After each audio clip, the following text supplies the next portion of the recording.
undisclosed location are all the AZs. Boy, I get a feeling there's been some stories told in this shop. This is the world headquarters of Zoutte Racing, right? Yeah. Is it Zoutte Motorsport or Zoutte Racing? Zoutte Motorsport. Zoutte Motorsport, cool. And Alan, we can blame this guy, it would seem, because Adrian, it's your fault that this is all still happening. I'll take blame. How long ago did you start racing? 1969. So the maths here for a second, 31 years on top of 25, 46 years ago, 56 years ago? Good. Yep. Excellent. And here we are. Yeah. Still doing it. Yep. What did you race when you first started? With stock cars, you said, right? Yeah, stock cars for 1 year at Oskaloosa. And then that, I didn't care for that. If you couldn't go around the corner by yourself, just use the other guy, you know. And that just wasn't a glamorous racing to me. Yep. I wanted to drive a sprint car, and that's where I was going to go. So, Okay. Knoxville. So you have an amazing connection, most of you, except you're too young. Those are the good old days. Who taught you at school? Ralph Capitani. And you're a bit of a daydreamer. Yeah. So tell me what he used to do. I'd stare out the window and tell me, Zoutte, there's no race cars going down the street. And that meant get back to paying attention. So you were taught by him? Oh, yes. And you were taught by him as well. I mean, it's the Cappy race is coming up soon. What are your memories of Mr. Capitani? I can't call him Cappy, but Mr. Capitani. He was always Cappy to me, you know. Could you call him that at school? No. Well, yeah, we did. Yeah, we did. Yeah, we did. Really? Yeah, later, you know, not right off the get-go, but later. In the classroom? Yeah. No way, that's so cool. Yeah. Okay, Yeah. so was he hard but fair? He was the easiest teacher he ever had. He'd tell you stories all class and wouldn't do nothing. Really? But he'd say, tomorrow we're going to have a test on this chapter, and you better be ready, because, you know. Yeah. We done our test, and then back to telling stories, and, you know, he was not a slave driver. It was up to you to learn how to, Oh, God. you know, to learn your own. I wouldn't have responded well to that. If it was left up to me, I would have been in trouble. I didn't. So you were a bit of a Mopar guy, right? Yep. Why Mopar? Because nobody else had one. That's not always a good idea. Well, just I know. because no one else has got one. Well, I got another guy to pay the way. See? Okay. Yeah, he said if you can fit this Mopar in this frame, I'll buy one. Took me about 2 minutes to figure out how to put that in there. Yeah. Yep. I just took a porta power and pushed the frame rails apart like this, Wow. and we stuck that motor down in there. They didn't have the down rails. It was, Yeah. you know, the old style. Yeah. We just pushed the top rails out a little bit like that, and that motor fit right down in there. So just wing stuff or non-wing too? Non-wing, Yeah. basically. I don't think I ran a wing 20 times. Really? Yep. So you obviously prefer non-wing? Yep. Yep. So when USAC comes back here, you would watch that in June? Oh, I watched that, yeah. Yeah, that's Who were the non-wing guys you were running against back then? everybody that run wings now. Yeah. Wolfgang, Dick Sutcliffe, Rayleigh Goodwin, Earl Wagner, all of them, you know. Yeah. Lloyd Beckman, on and on and on, you know. How did you afford it, Adrian? Not very well. You know, it's one of them. You pay your bills, and then whatever you had left to play with, you played. Yeah. So Now, was your military service in between all this, or was it before this? before, Okay. yeah, before. Thank you for your service. Like it. So you fall in love with racing, which Oh yeah. affects the whole generational thing going forward. But Yep. at the time, it was all about what you were doing. How long did you race for? Well, 14 years actually. Okay. So. Yep. You started off in Oski and out that way, is that Yep. right? With the, Yep. With a stock car. Yep. Southern Speedway, was that sort of going back then, or Yep. what was the? Yep. Wow. Yep. And did you always dream of racing at Knoxville? Yep. That was my goal. Is that an inbuilt thing in Knoxville that's what you're going to do? You're either going to play, football for the Panthers, or you're going to be, or you're going to be a sprint car driver. Is that the way it sort of works? Yeah. Except for all Yeah. I would just. Yeah. Yeah. I would just soon go race. You know. So why did you stop? Expensive. Mm-hmm. And I didn't like the way the cars were going. The safety was just not there at all. Okay. Too many people getting killed. Too many friends. So that was in the early 80s you were talking about then. Yeah. You started 69, that would have been Yeah. the early 80s you're talking Yeah. about when you got out. Yep. Yep. Okay. They just started going back to wings when I quit. Okay. So, but yeah. And so all of a sudden, this guy later on wants to do the same thing. Yep. So you had to see that coming. Oh yeah. Yeah, he was right there everywhere we went. Yeah. Yep.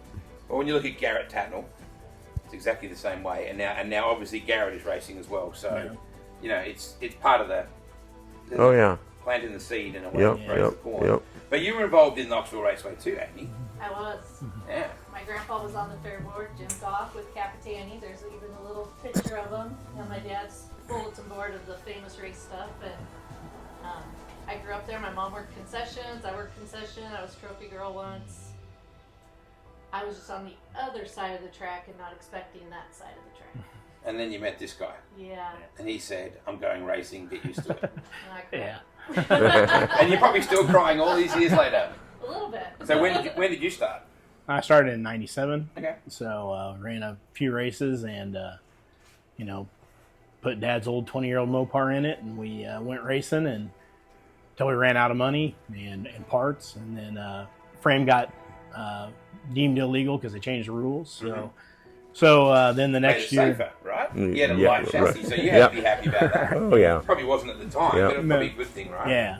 So then the next year, somebody took pity on us and gave us an old 29-inch Trossel that was, you know, probably 20 years old, and we went out and ran two or three more races in that, and then we went back the next year, bought a new frame, and ran the Mopar. We kind of upgraded the Mopar a little bit, ran some races with it, and then finally ran out of parts and decided that we really needed to upgrade. I mean, we were still wet some at that time. You know, so we were probably changing pistons more than you were changing oil. Yeah, we were probably lucky if we were pushing 600 horse, you know, at that point, you know, and That's a unfortunately, long way around with that 600 horsepower. Yeah, and unfortunately we got to know the smell of burnt Valvoline really well, you know, so then we decided to save up and buy our first 360 Chevy from Chuck Graves, and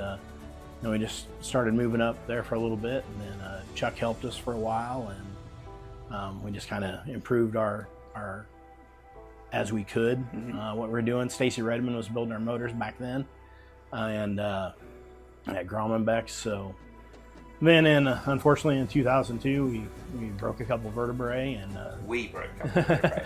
And Amy cried again. I did, and I got a little growling. So. Yeah. Wow. That's back to that safety stuff. We just didn't have the safety equipment. So. Yeah, so we did that, and we had, you know, See how quick he glossed over that real quick? Well, You're a smart man, Zoutte. Yeah. Well, we had red eyes for 6.5 months. So. Wow. Yeah, so we had that, and then, you know, 10 weeks we were out of a car, and then 10 weeks to the weekend we went back racing. And our first night back, in our heat race, Mike Waddell flips, and we drove right underneath him because we didn't have anywhere else to go. Oh. And luckily we missed him, so but did that, and then Amy was not happy with me at that night. She kind of had all she could handle of stress at that point. Yeah, no doubt. She decided to go home from races that night, and then we talked when I got home. Walked out the back gate, and I didn't turn around. I just kept going. Yeah.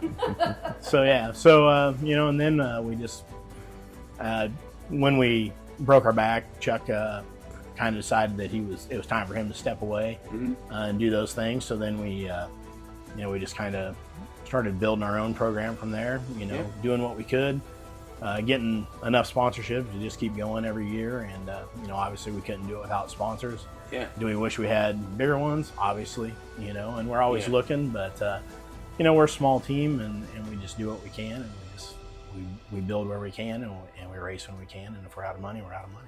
And your backyard, you've got a bit of a collection of stuff in the backyard, just over the fence, I noticed. Yeah. Am I allowed to sneak a look over the fence? Absolutely. It's our race yard, our race car graveyard, I call You've got it. really nice lawn at the front of it.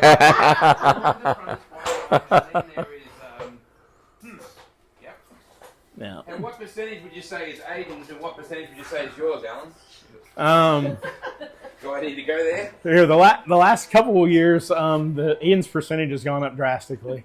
Well, you know how that works. Yeah, it's got to have it a go. does. I like your Maxwell shirt too. Yeah, cool. but there's, it's probably 60-40 me, just because we've been building it up over a while and take it back every little while. And now it's, unfortunately, end of last year and the beginning of this year, we've added to it a little bit more. So a couple top wings for each of us, but so.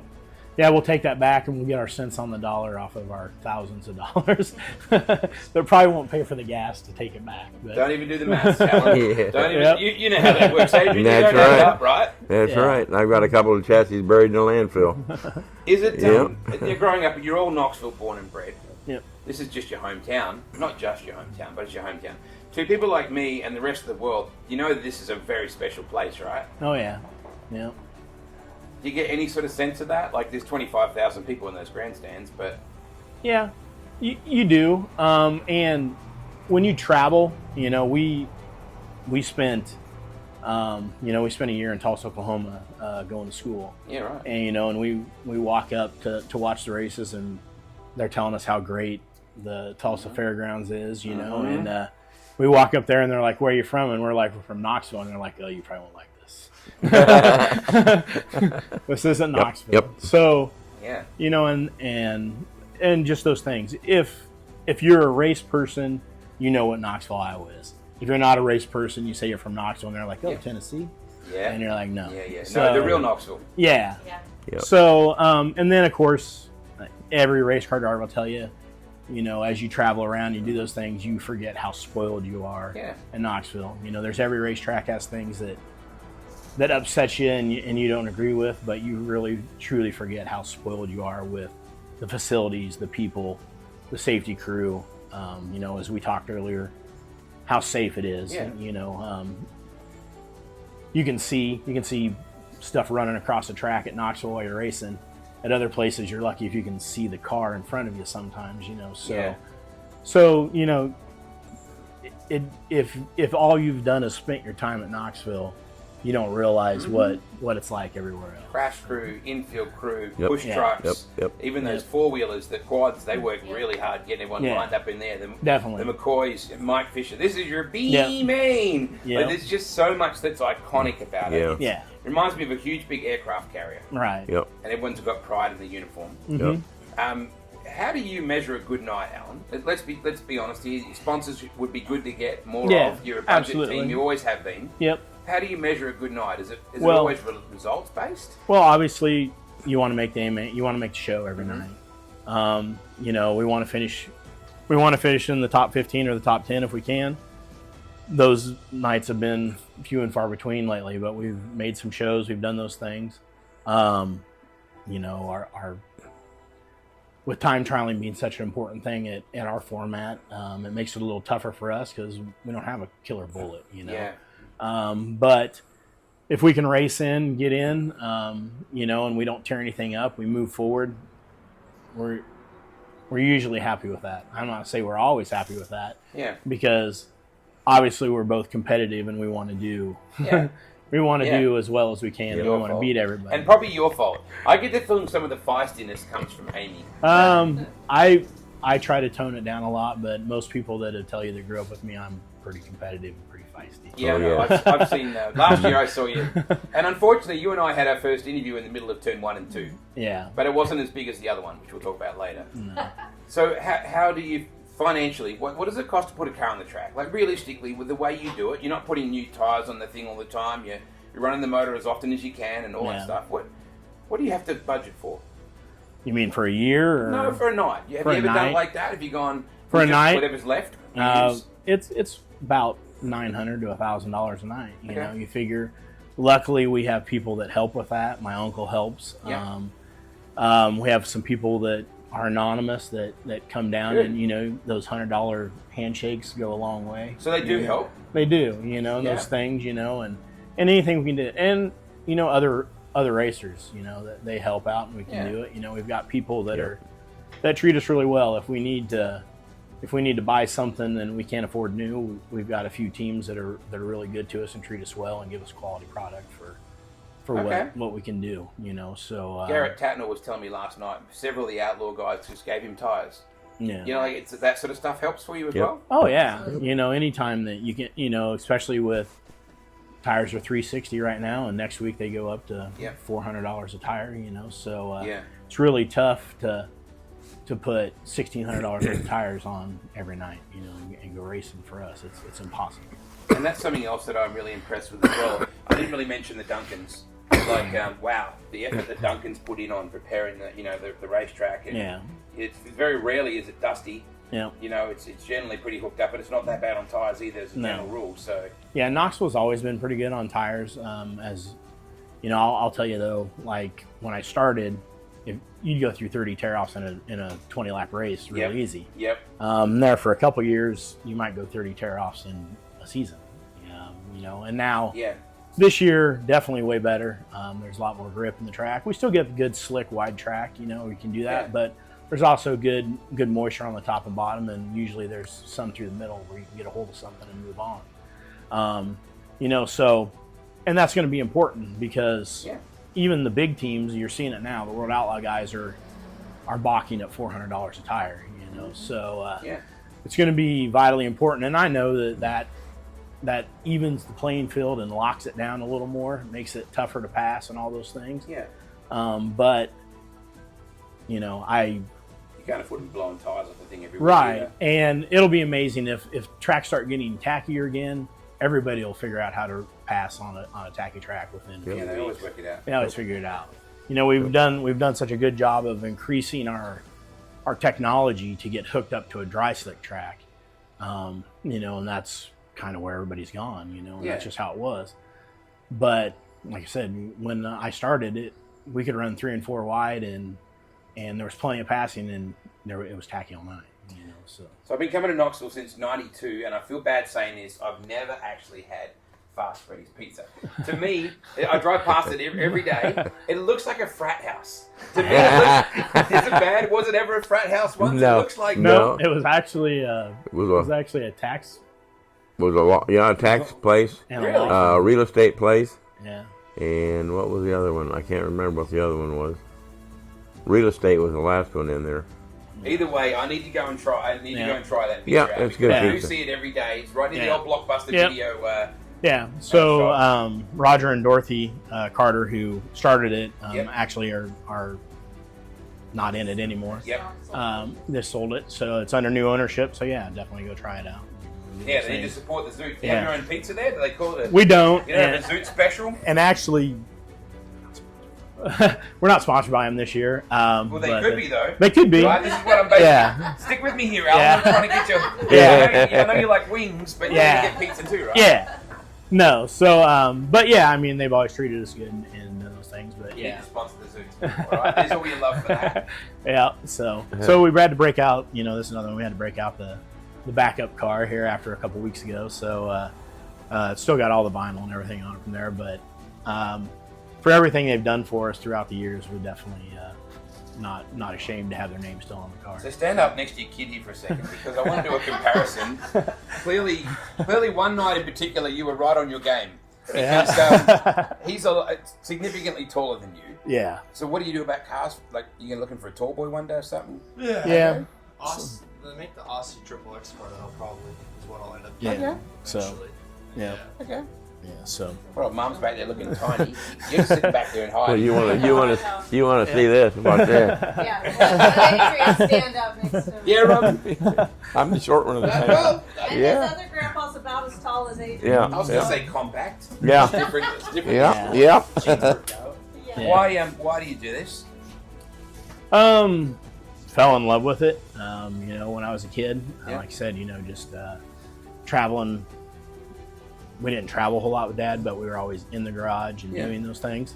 You know, I have an older sister who was around at all the stuff too. So, but yeah, I mean, they worked on the cars all summer, and then in the winter we got stuff ready and did those things, and there was just always people around, and you know, that's just what we did. You know, so. I used to go out and sit in the car and fall asleep in it while they were working on it. Probably one more features in that car Yeah. than I ever thought I would. Growing up, I won everything that I drove. So, and we did those things, and that's you get addicted to it, and then once you start driving, it's an adrenaline rush, and it's the competition, and just doing those things and striving to get better, and to just do your best every night, and it's an addiction. It's worse than any chemical addiction you could probably ever have, and Amy would tell you that it's probably, she calls it my mistress out here in the garage, and you're just addicted to it, and you just keep going and striving. I want you to show me a place at the track. Sorry, but I'm going to get you to show me. We'll talk in a minute. This is just what Alan wants to relive. Side by side at the line, it's Alex Hill. Can she hang on to a slide job? Make contact. 2 cars up and over. Wow. Zoutte, what do you recall of this situation? Oh, I recall the whole thing. So. And literally where we're standing now is where you ended up, just to get some sort of perspective. Yeah, pretty close, yeah. On all this. I think they show a slow-mo of it again, but the crash crew is literally, that's got to be one of the few times the crash crew has been outside the arena. Yeah. So we had to put this in perspective. This is North Lincoln. This is T-Shirt Alley during Nationals. There's your O'Reilly Auto Parts, and there's that amazing new Albor building, which just hangs over the top. So that's not a career-defining crash, but it was nearly a career-ending crash. Yeah, it definitely set our program back a few years just because of, it killed the motor, it killed the car. Luckily on the driver, it was one of the easier ones I've been through, but on all the equipment, it was pretty bad, and then during the crash, were you thinking, oh my God, I'm outside the place, or you never really gave that some thought? I didn't really realize we were out of the place until it got kind of quiet, and you always close your eyes, and you kind of wait for the bang or the next impact, and it got really quiet. So you open your eyes, and then all of a sudden, I can see wood coming in the cockpit with me. Then you get a little nervous because inside the track, you can control what's going on. Yeah. When you start getting outside the track, obviously, that's when a lot of bad things happen because it's not controlled like it is inside the facility. So you never know, are you going to come down on a board? You're going to come down on something, But you didn't end up out here. No. That's the good news, right? You didn't end up at the traffic lights or anything we ended like that. We ended up teetering here on the bricks and kind of over the walkway here. So, and then you're worried about, getting out of the car. You're worried about, okay, I know my wife and my family's inside freaking out, wondering what's going on. There was actually Probably people, crying. Yeah, there was actually people walking up out of the parking lot. So they started to run this way, and I was trying to get them to stay back. Because there was smoke coming off the car, and you never know what's going to go on. So, Did you get your own brick? Did they give you your own brick, Zoutte? No, I didn't get any You didn't get a brick? But You I also signed one or anything? But I also didn't have to pay for anything that I broke outside the track either. So. Oh, that's a fair deal. Yeah. So So I know it's not something that you're overly fond of talking about, and I appreciate you talking about it. But it does it puts you in rare air. Yeah. There's not many people that have been out of the yard on this side, right? Yeah. RJ was at the other end, and Yep. Yeah, the only other one that I know that's been out of the yard on this end is standing beside me. good work. Good work, Dad. Taught him well. Second generation. Taught him well.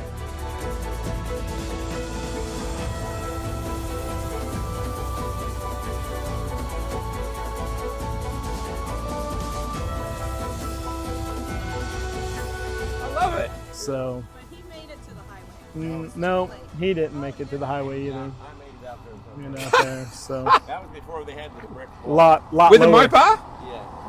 It was a Chevy then, Oh. but Chevy, lot yeah. lower fence. That's where you went so, wrong. It wasn't a yeah. Mopar. Yeah, lot lower fence, but Probably about 4 feet lower. yeah. The good news is you're okay. It set the program back a bit, but the Yeah. good news is you're fine. Right. Yeah. We'd never know if he was brain damaged anyway, Amy, would we? No. Difficult to say. No. Thank God you still got the passion for it. Thanks for what you do, and keep rolling up with this dude, and hopefully he's going to get his big, tall Aussie Triple X one day or something like that. And Yeah. So. this legacy needs to continue. Yeah, definitely. I mean, I I hope to do it a few more years, but it all just depends on you know, what we can do, and at some point it'll all be past Aidan. It'll be his deal from there on. So I'm tired of paying him that stuff. Dad keeps keeping all the good stuff for him. That's how it works, mate. That's how it works. I know. Yeah. So, but yeah. So thank God you love it, Zoutte. Yeah, we love it. We love seeing the fans come down and do those things and interact with the fans. And you know, obviously, if there weren't fans in the stands, we couldn't do it. And if there weren't sponsors, we couldn't do it. You know, and if the fans, if you're buying something and you're buying from a sponsor, make sure you tell them that you're buying from a sponsor. Good thinking. They need to know that because that's how you keep sponsors in sports. And you used to manage the O'Reillys as well. Long Taught time by ago. Cappy, managed the O'Reillys, used to play with Doug Wolfgang and beat him in the driveway and big wheel competitions. Got it all going on. We haven't always had the biggest success, but we've led a pretty interesting life.